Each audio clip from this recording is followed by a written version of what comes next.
Welcome to How to Save Your Marriage with Nicola Beer, a show full of tips and practical strategies to repair, rebuild, and strengthen your relationship.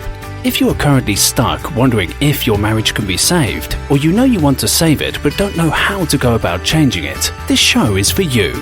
And now here is your host, Nicola Beer, who specializes in a proven 10-step program to help couples increase the love, passion, and happiness in their marriage in 30 days or less, guaranteed.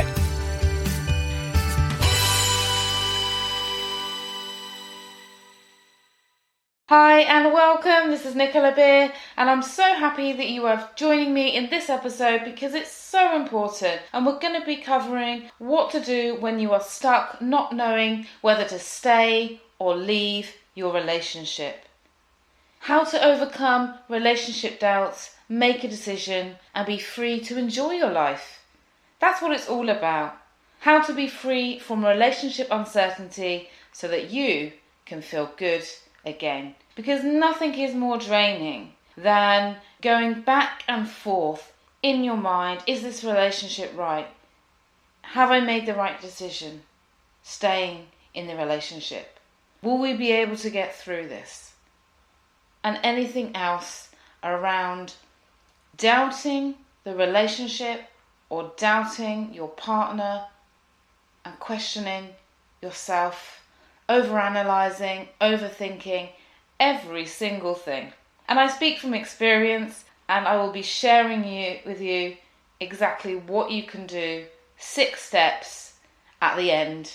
So listen in, and if you like anything that you hear today in the show, be sure to subscribe to make sure you don't miss any other episodes, because I've got some really great ones lined up for you which I can share a little bit more about as we move forward as well. So today, I think you probably would agree with me that there is an overload of relationship advice and information on how to save a marriage. But what is actually missing is what to do if you are unsure about your relationship. If you're ambivalent about whether to stay in your relationship or to end it. If you're uncertain whether your husband or wife is right for you, then I suspect that you're feeling absolutely drained and exhausted, comparing all the time. Am I right? This way of thinking hurts you and prevents you from having a healthy, happy relationship. There is a saying that I really love, and it says, if you're sitting on the fence, then your butt will get sore.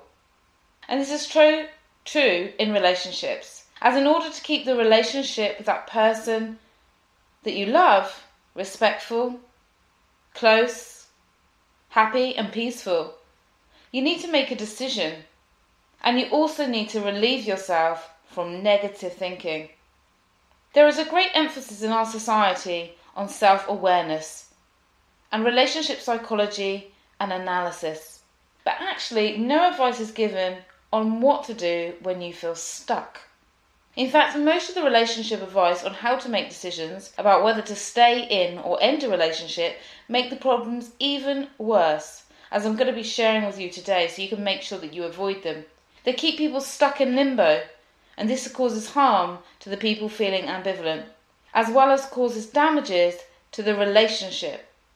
Sometimes irreversible damage, where it's too late to repair the relationship, where husbands or wives have actually been so withdrawn that by the time they want to save it, it's far too late.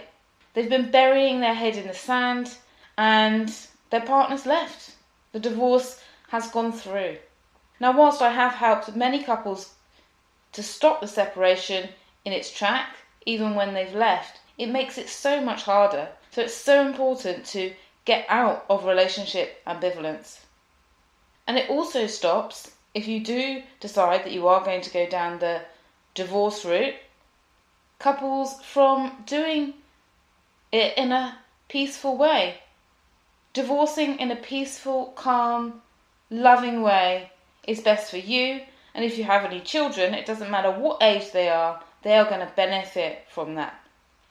So let me share with you how I got to realising this point about relationship ambivalence. It all started about 9 years ago, when I was sitting looking out across at my then partner. I looked at him and realised that I wasn't even in the room with someone I really knew anymore. It was like being in the room with a total stranger, because I felt awkward, not knowing what to say to him, and the room just felt kind of distant and cold, like the love had been stripped out of it by the Grim Reaper. And that's when we started sleeping in separate rooms. Yes, separate rooms. Our sleeping schedules didn't match anymore. I would get up super early, and he would go to bed super late. I didn't even think, are we avoiding each other? It just seemed to be something that we naturally fell into. All I kept thinking was, is he the man I want to be with? Is the relationship ever going to go anywhere? Will our sex life ever go back to what it was at the beginning? Does he love me enough? Why can't we laugh and chat like we used to? I'm not sure even if I'm attracted to him anymore. Is this a sign that it's over? Why can't we talk? These are all the negative questions that I'd be asking myself. Every day I'd be trying to ignore these doubts, but no matter how hard I tried to stop thinking such things, I couldn't get this negative thought pattern out of my mind.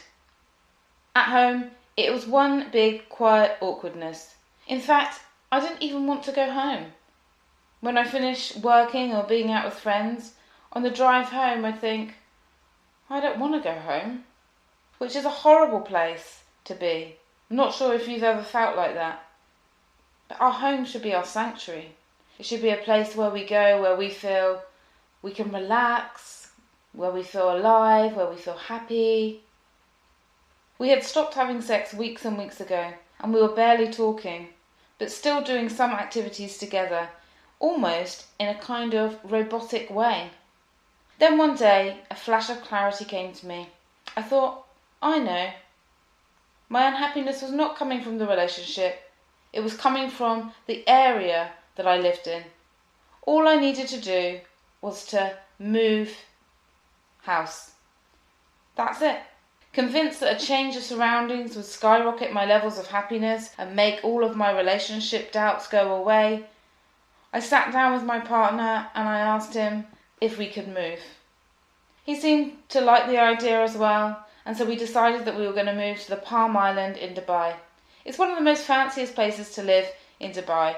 It's basically living out on the man-made island with lots of gorgeous hotels, a sea view, plenty of entertainment, running parks, other parks. Beautiful and very peaceful. We had a gorgeous balcony with a sea view, and it was like permanently being on holiday, sitting there looking out into the sea every morning and every evening. We had the opportunity to decorate it from scratch, and I really hope that this will be the turning point for our relationship. But things only got worse. Looking out into the vast ocean sea after we moved, I started to feel more and more unhappy inside. I began to question whether it was a mistake moving, whether it was a mistake signing up for a year contract. Could I commit for another year in this relationship? I began questioning again whether we were right for each other. It was like I was being poisoned from the inside, with nothing to save me.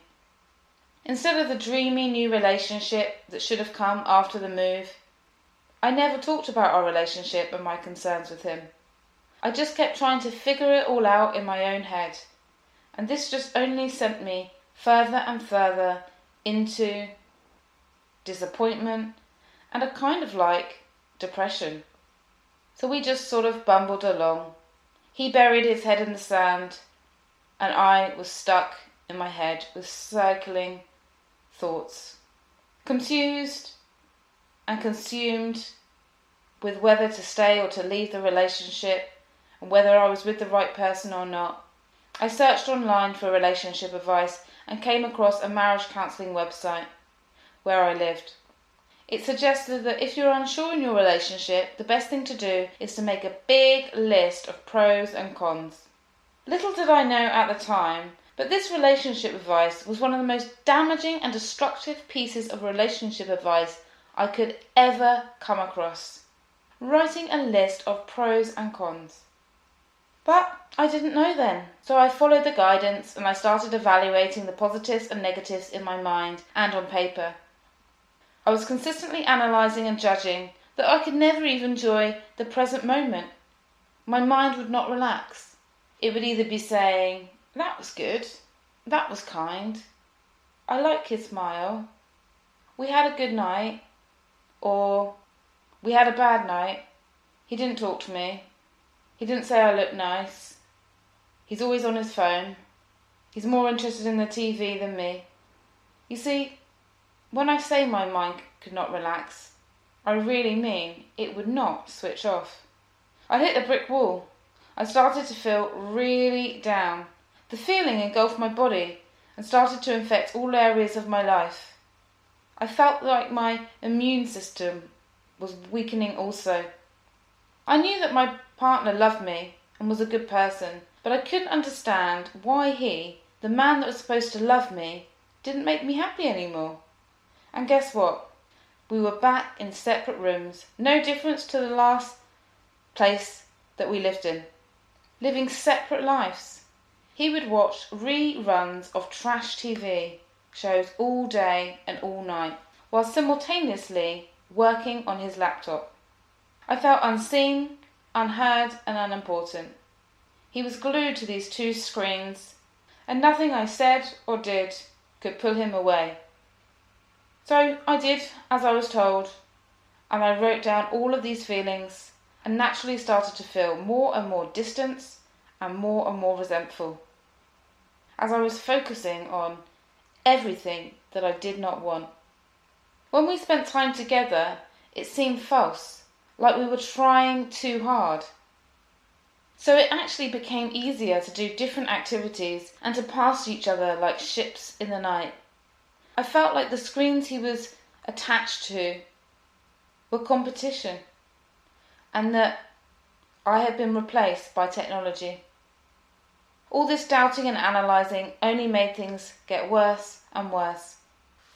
I felt like we were an 80-year-old couple. There was no passion, no excitement, no intimacy, and no communication. I cared for him deeply, but it was not enough to drown out the doubting thoughts I had. Don't get me wrong, sometimes he did do wonderful, sweet things. And I did fall in love with him for a reason. And on these occasions, the love that I had for him did come back. But they were very short-lived, because my mind soon found other things that annoyed me. Because I couldn't escape the trap of judging everything. That's what writing a list of pros and cons did. And then it really happened. A gremlin started to poke its nose into my life and started saying things like, "What is wrong with me? Why doesn't he love me enough? This relationship is pointless. He is not giving me anything. Why is it always me that has to adapt? Why doesn't he change? Why is it always up to me to drive this relationship, to organise things? Why can't he be a bit more spontaneous? Why can't he be like my friend's husband?" This was dangerous time. So, feeling low, feeling down, feeling confused, I confided in my best friend for advice. She said to me, "Nicola, all you need to do is just try not to think about it. Just keep yourself busy." Okay, I thought, I'll try not to think about it, even though I felt like I already had tried and failed. So I decided to become busy. So to distract myself, I tried to absorb myself into working all day and all night, exercising heavily and focusing on my family. But all this did was confuse me more and more, as there was less time to be in the relationship. Therefore, I couldn't actually make any good decision or know how I felt, because I was removed from it. I was so drained by my thoughts that I began to use alcohol and food to comfort myself. Many nights I used to go home from work, pour myself a drink, and go outside and sit on the balcony. I'd sit out there for 1 or 2 drinks, and then I would go back into the apartment after I'd completely numbed myself. And then I would look at what is in the cupboard that I can eat to distract me and make me feel comforted. It was often wine I had. One wine after the other I would pour into my mouth, drowning the questioning in my head, hoping that it would make things okay for a little while longer. I remember coming home one day, walking through the door, straight for the fridge where I grabbed the ice-cold bottle of Sauvignon Blanc that I had hidden away in the back corner. I popped it open and went straight for the balcony, where I found some solace from the relentless throbbing of loneliness. As you can imagine, after drinking every day, my mind started to become weak, and unmotivated too. What followed next was a horrific round of disturbing dreams that caused me to sweat fiercely. I would wake up in the night completely exhausted from sleep, in a pool of sweat. Can you imagine that? Not getting any sleep at all. I felt like I'd been awake for 24 hours, even though I'd just woken up. As the days passed, I was getting less and less sleep, until one day I completely broke down. I couldn't stand the life-draining pain of tossing and turning all night, and the heavy tiredness. Insomnia had moved in. At this point, I really hit rock bottom. My entire life had become a whirlpool of doubts and confusion. Thinking back on it now, I realised how destructive my thoughts and actions were. Desperate, I booked an appointment with a marriage counsellor in Dubai. I began asking her a list of questions. What shall I do about my relationship? Do I end it or do I stay? Are these doubts a sign it's over? We haven't had sex in months. Does this mean the relationship is doomed? How will I know when to call it quits? These are all the questions that I asked her. And do you know what she said to me? To every single one of my questions, she said, what do you think you should do? And I replied, I don't know. That is why I am here. You are an expert, and I'd like some guidance, please.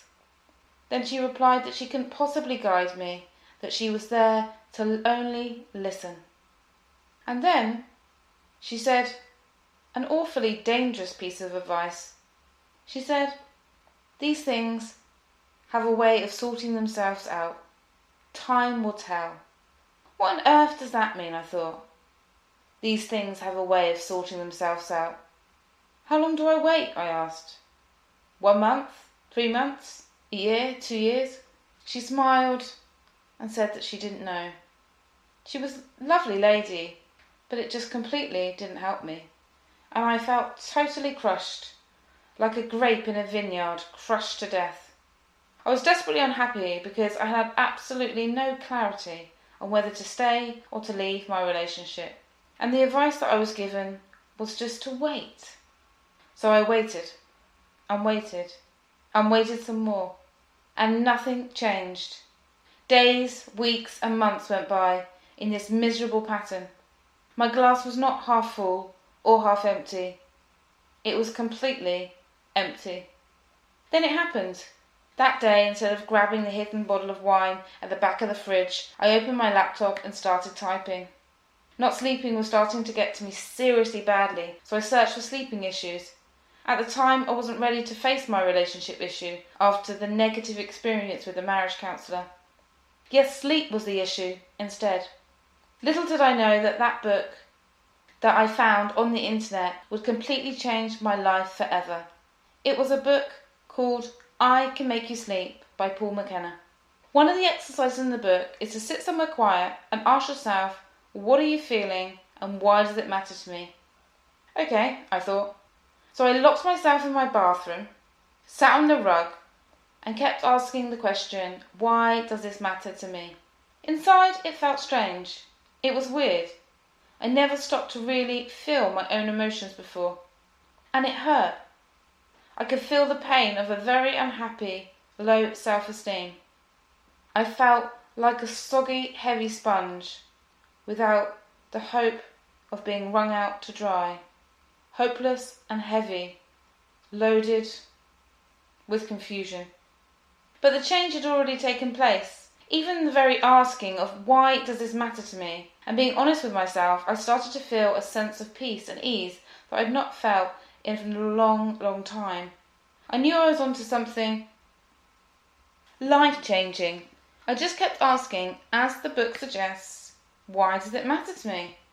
What am I feeling then? Okay, I am feeling low, fed up, angry, bitter. So why does that matter to me? It matters to me because I am not a bitter, sad, fed up person. It matters to me because I want more to my life than coming home and feeling lonely. It matters to me because I don't want to not want to come home to my own home. That's ridiculous. It matters to me because I shouldn't need to drink to feel okay.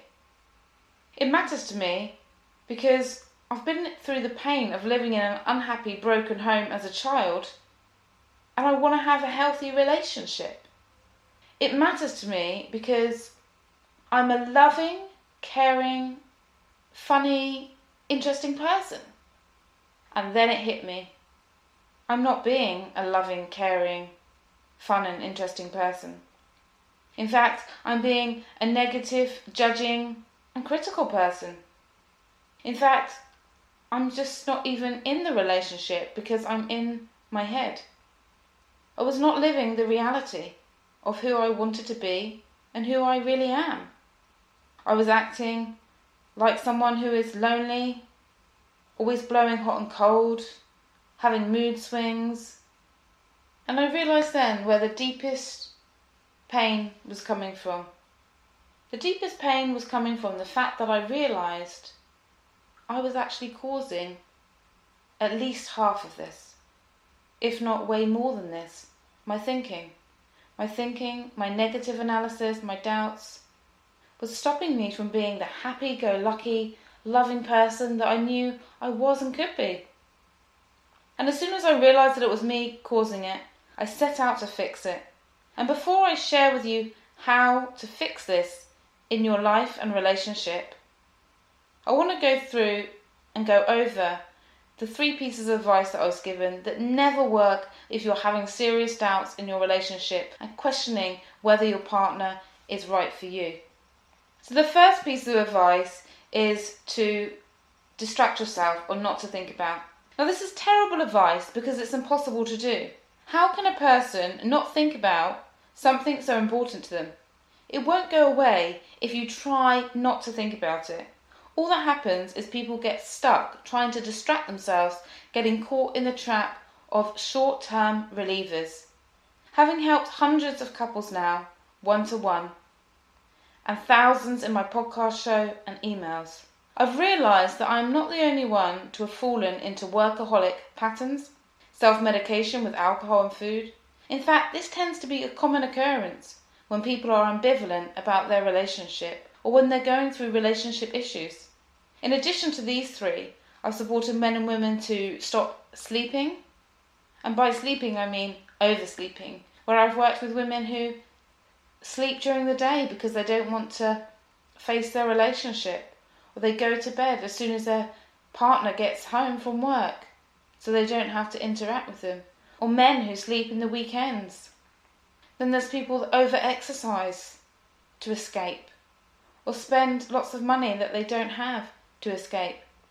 And all these distractions do is take a person further away from solving the ambivalence issue. So it's impossible not to think about it. That's the key. Distracting yourself is not going to be useful to you. The second thing that I was given, as I shared with you, is to weigh up the list of pros and cons in your relationship. Essentially, this is the opposite of not thinking about it. The advice here is to think about it, and this doesn't work either. It's exhausting, energy-draining exercise that makes the doubts and uncertainty far worse. Why? Because focusing on all the negative aspects of the relationship and a person over time creates more negativism and hostility. It causes you to stay stuck.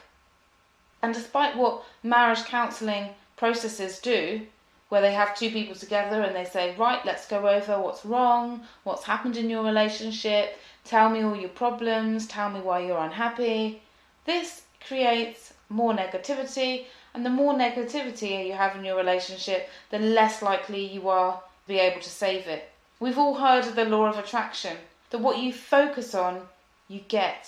So if you focus on your attention on all the things that aren't working, if you focus on your attention on how your relationship has changed for the worse, if you focus your attention on how your partner is not making you happy, you get more of it. And that's exactly what happened to me. And I see it time and time again in the relationships that I get to support. Plus, you can never really accurately compare staying in the relationship with an unknown leaving the relationship. Because staying in the relationship, you know what that is like. But you do not know what it's going to be like to leave a relationship. So how can you possibly compare them? It's like comparing a book that you've read with something that you haven't read and saying which one is better. You've got no idea. No one knows what's going to happen in the future. So this is just completely futile, writing a list of pros and cons. Plus, there is no measurement of weighing up the list of pros and cons. How can you determine what value to give to things? There are different levels of unhappiness. There are different levels of enjoyment. And then what about love? Love can only be felt, not evaluated, surely. You can't put love on a list of pros and cons. It depends how deep the love is and how the love feels. When we're dealing with feelings, experiences and interaction, it is stupid, in my opinion, to write a list of pros and cons. It certainly doesn't help anyone that I've worked with either. Women or men that come to me to save their relationship single-handedly say to me, I've been trying to figure this out and I can't. And I say, what have you been doing? They said, well, I've written a list of the good points and the bad points, the positives and the negatives, and they just feel even more stuck. The third piece of advice is time will tell, or time heals.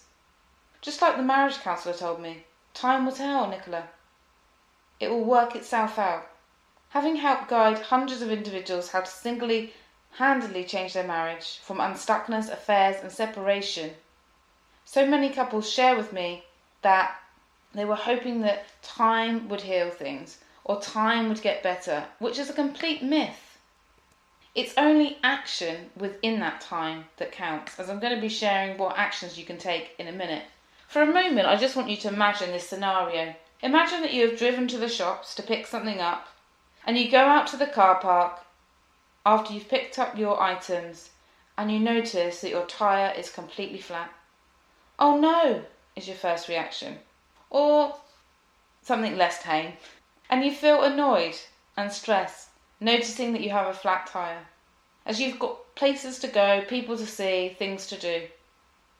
Tell me honestly, would you pull up a chair and sit and wait for the air and the life to be sucked back into your tyre? Would you sit there and do nothing and wait for it to be revitalised, for energy to be put into it? No, that would be ridiculous. You'd be waiting and waiting and waiting if no action was taken. Either you would either get to work yourself, take action and fix a tyre, or get out a spare tyre so that you can go on your way. Or, if you're anything like me, you will call for assistance. Assistance from a place where you know you can get the help you need. Experts who can come in and who can see the tyre and assess whether it can be fixed or whether it needs to be completely changed so you can go on your journey. And a relationship is the same. You cannot wait to find out if your relationship is going to make it, if your relationship is good or not, if your relationship is going to make you happy in a year, 2 years, 3 years, 4 years, 5 years' time. All you can do is take some steps to help you turn things around. So I hope you can see that the relationship advice given on how to deal with relationship uncertainty and doubts is not useful. In fact, it's harmful and it needs to stop. It simply doesn't work and often becomes part of the problem. If you've tried any of these pieces of advice, you are not alone. And if you are feeling really stuck in relationship ambivalence at the moment, again, you are not alone. It affects millions and millions of people. There are millions of people out there living a life half empty, or empty like I was. In fact, US research in 1997 showed that there are 140 million Americans in relationships, and 1/5 of them, that's 28 million people, couldn't decide whether to end or to stay in their relationship. That's a massive amount of unhappiness, of confusion going on in the world. And that's just America. UK data supports this. They did a 2013 survey and found that 4 out of 10 marriages had someone that was considering leaving, seriously considering leaving, were the terms that they used. So you may be wondering, okay, do I have relationship ambivalence? What exactly is relationship ambivalence, Nicola? So let me explain. Now, we all feel doubts from time to time and occasionally wonder what it would be like to be on our own or with a different person. This is not really relationship ambivalence. This is completely different to thinking about whether you are with the right person or making divorce threats or leaving the relationship and then coming back like a yo-yo.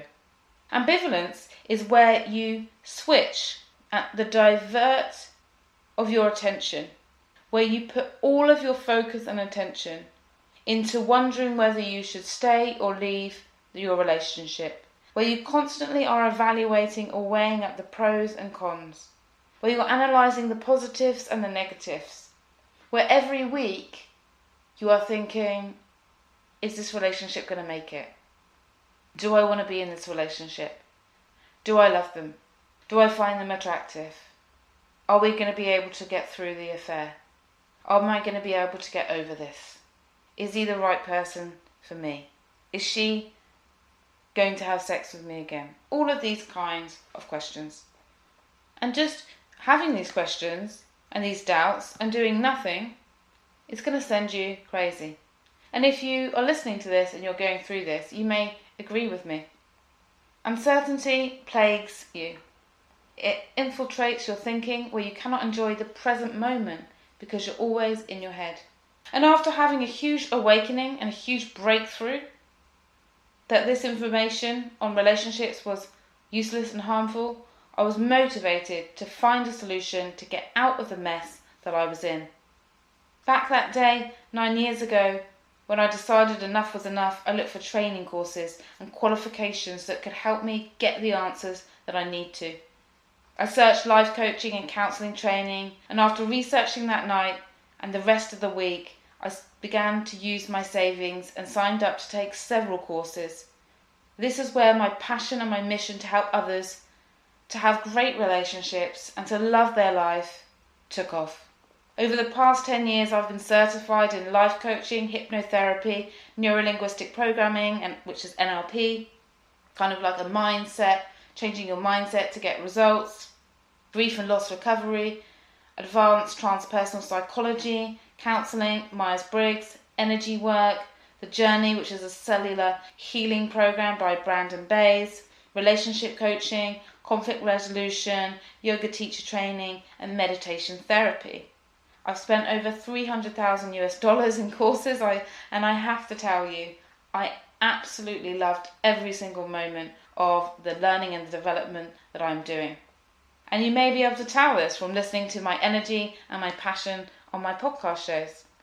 And now I've had the opportunity to help hundreds of couples directly and thousands through this podcast platform and through the emails that I write to help others become free from feeling unsure, unhappy, or down about their relationships. The reason that I'm motivated to help people with relationship ambivalence is because It wasn't only me that felt depressed, lost and lonely. Many people say that they feel irritable. They find themselves getting angry over small things. They find that they have no energy. They sleep poorly. They're stressed. They get more colds, sinus problems, stomach bugs. They have back pain, neck pain. They're always feeling flat. They have no feelings. And this stuck state is a horrible way to live your life. Many people also do the mind-numbing activities. They watch reruns on TV like my partner, or drink alcohol or eat junk food like I was to distract myself from feeling my feelings and facing the reality and making important decisions. And this is how ambivalence can become a vicious cycle. The more unhappy you are, the more you worry. And the more you worry, the more unhappy and settled you feel, if that makes sense. It is not only damaging to the individual, the relationship suffers greatly too. Because you can easily tell whether someone is into you or not. You can either tell whether someone is resentful towards you. They don't have to say anything. You can feel it. You can see it in their body language, and inaction is action. When you decide not to act, that is an action. That is an action that you are doing towards a relationship. So by not acting lovingly, by sitting on the fence, you are actually acting in a negative way. And this is not going to help you or the relationship. It kills the love, it kills the trust, it kills the passion. Blowing hot and cold makes people angry, and it causes heartache and pain. Caroline I worked with found that her husband was consistently being inconsistent when she decided to work with me. He worked away a lot, and when he was away, he was loving and caring. He would call her on the phone every day. He would send really nice messages. He would ask her how she was. He took an interest in her health. He took an interest in her activities of the day and what she was doing with the children. But as soon as he returned back home, he didn't really want to be near her. He didn't want to do things with her. She felt he was avoiding her. This caused her to become, over time, ambivalent about whether to stay or leave the relationship also. So one person being ambivalent can then cause two people to become ambivalent, and the less and less actions they take to make the relationship good, the more the relationship becomes starved of any actions that are positive and loving, the more stuck people become. And this happens all the time. One person begins to withdraw and question the longevity of the relationship, and the other one begins to lose hope and faith, and then it just carries on and on. So for your own happiness and to show kindness and respect to the person, it's best to get some support to help you reach a real decision. If you decide to stay in the relationship, then you can free up energy, time and headspace to work on fixing your problems and follow the key principles to save a relationship. The only way to save a relationship is to take some positive actions, and I'm going to be sharing some actions that you can take straight away to help you. And as I mentioned, the marriage counselling experience for me was not good. Many people find that if you're focusing on talking over the past rather than solutions, it's not going to help. I love the Tony Robbins quote, and I live by it in the way that I help individuals save their marriage. He says, identify your problems, but give your power and energy to solutions. So my question for you is, are you giving your power and energy to the solutions, or are you giving your power and energy to your problems? That's the question you want to be asking yourself. Because when you step into solution-focused actions that will make you feel empowered and positive rather than stuck, you're going to feel great. And it will also show your spouse that you respect them, that you love and care enough to give it a try. And if you have children, they will definitely benefit from seeing a loving, giving relationship as opposed to a tense or absent one, or one where there's distance between the couple. When people that I support through a difficult divorce share with me that they've tried everything to save their relationship, I get really curious and I say, what did you try? Often I get the reply back, well, we tried talking about it on our own, or we tried talking to a marriage counsellor about it. And it's really sad because they didn't get the much needed relationship advice that it's critical to get out of the negative thinking, get out of the problems, and focus on feeling good. Focus on things that are going to help you make the decision that is right for you. Now let's say that you do the actions that I'm going to suggest and you decide that you are going to leave the relationship.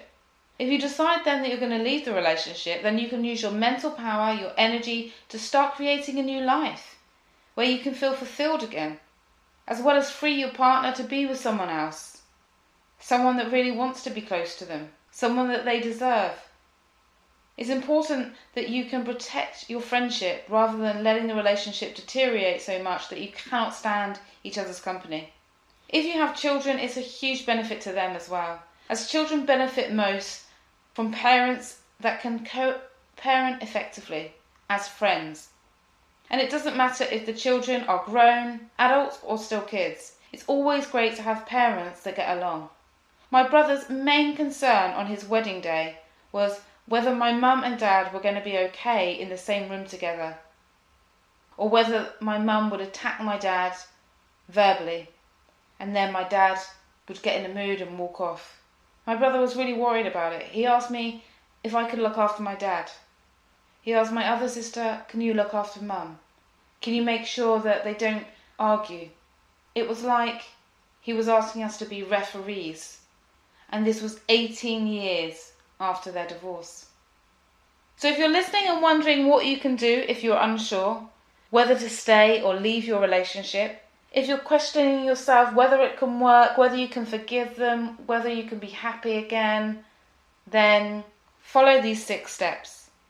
The first step is to know what makes you happy in a relationship, what makes you feel really great inside, and how you feel loved. In the relationship assessment package, I walk men and women through the 17 most important relationship needs that can help people feel satisfied and want to stay in a relationship. What you need in a relationship, what makes you feel loved and happy in a relationship, is important. And when you work out what of the 17 relationship needs are your top 5, you will find that you will be able to look at your relationship objectively. Okay, this is what makes me happy. This is how I feel loved. This is what makes the connection strong with me. This is how I feel attracted to someone. And then once you've worked that out, you can then look at, can my partner give me those things? Yes or no? And then if he can give you those things, or she can give you those things, are they willing to give you those things? This is something that needs to be gone through. So step 1 is know thyself. The second is to stop using your mind to work it all out. In other words, get out of your head and stop overthinking and overanalyzing things. All this does is drive you insane. The third step is to remove negativity and resentment. It's impossible to know whether your relationship will work and if your love and passion can be restored if you're angry about what happened last year, on your birthday, anniversary or Christmas. A lady, Jean, I was working with, was still angry that her husband went on holiday with his friends without asking her, just telling her instead that he had booked it. Oh, I'm sorry to hear that, I said. When was it? He did that. Expecting it to be within 12 months. 12 years ago, she said. 12 years ago, I said. Yes. She had been holding onto that resentment for 12 years. And she had a lot of other resentment as well, which made her always assume the worst in his behaviour and actions. The fourth step is to address your fears, concerns and doubts, one by one. One by one, list out the negative self-talk that is saying to you to leave your relationship. Get it all out on paper. Then get out all the negatives that are telling you not to stay in the relationship. Getting everything out on paper is the first step to freedom, because it's out of your head then and then can be worked through. The next action is to talk through each of your concerns, worries and events that have caused you doubt.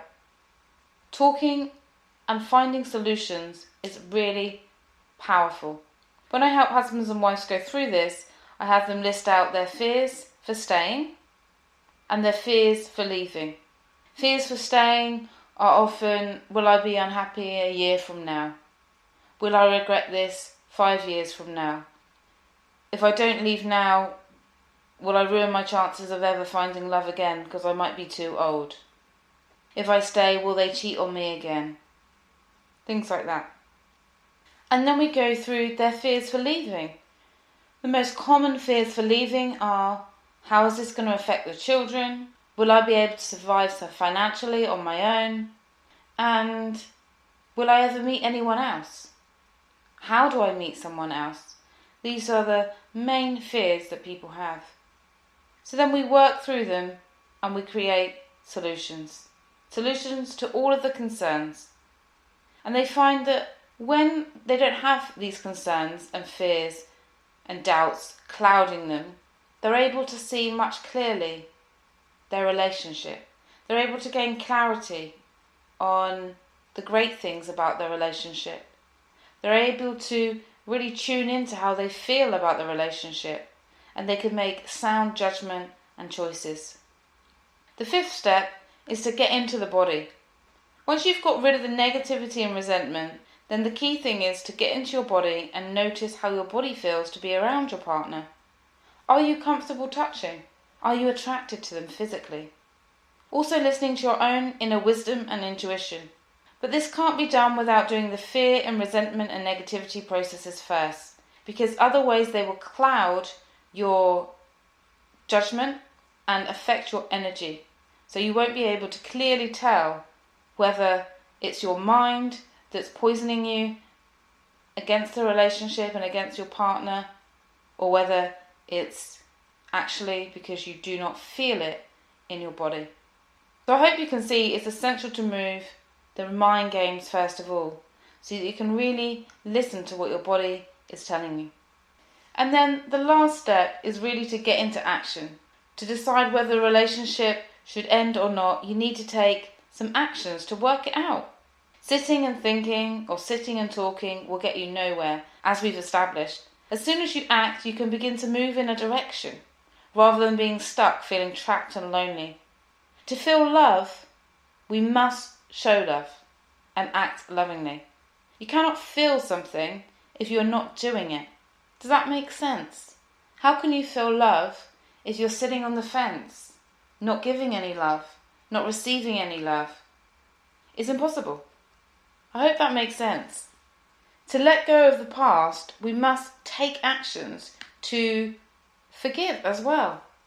To forgive yourself, to forgive someone else in your own heart and in your own mind doesn't mean you need to say to them, I forgive you. It means inside of you, you choose to let go of carrying the anger inside you. Forgiveness is a gift that we give ourselves. And I've got many forgiveness exercises that help people to release and to forgive fully. Because nothing's worse than carrying the baggage of old events, things that have upset you in the past, with you, day in and day out. And a lot of people come to me and they say, how can I get over my relationship? What can I do to save my relationship after an affair? And forgiveness needs to happen for both in the couple. The person who has had an affair must forgive themselves.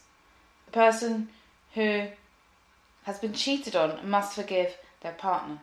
It's by no way condoning their behaviour or saying that it's acceptable or that it's okay. It's really about moving beyond it. So I hope that you can really hear my passion and enthusiasm for taking action if you are feeling stuck right now in your relationship. If you're wondering, if you should stay or if you should go. If your relationship keeps being turned on and turned off. If there are divorce threats going on, or one of you keeps leaving or threatening to leave, then it's not a happy place to be. It's important to make a loving decision, but even more important than that is to make an informed decision. Have you done an assessment? And I don't mean a list of pros and cons, as you already know by now. If you are ready to step up and get some one-to-one support for yourself and to work this through, then do get in touch with me. If I'm working one-on-one with a couple, it normally takes 12 sessions, where I have some individual sessions each and maybe some joint ones.